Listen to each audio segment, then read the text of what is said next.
गभीरे कासारे विसति विजने घोर विपिने विशाले शैले च भ्रमति कुसुमार्धं जडमतिः समर्पैकं चेत सरसिजमुमानाथ भवते सुखेनावस्थातं जनैः न जानाति किमहं।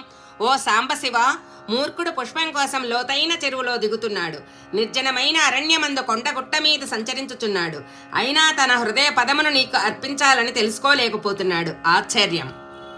నరత్వం దేవత్వం నగవన మృగత్వం మసకతాం పశుత్వం కీటత్వం భవత విహగత్వాది జననం సదా త్వత్పదాబ్జస్మరణ పరమానందలహరి విహారసక్తం చేత్ హృదయమిహ కిం తేన వపుషా. మనుష్యుడు గాని దేవుడు గాని పర్వతాల మీద గాని వనాలలో గాని మృగంగా కావచ్చు, దోమ కీటకం పశువు పక్షి మొదలగు పుట్టుక సంభవించినా సంభవించుగాక. ఆ పుట్టుకల యందు నీ చరణ కమలాలను భావించడం అనే ఆనంద నదిలో ఈదులాడే తలంపు ఉన్నచో ఏ పుట్టుక అయినా కొదువలేదు.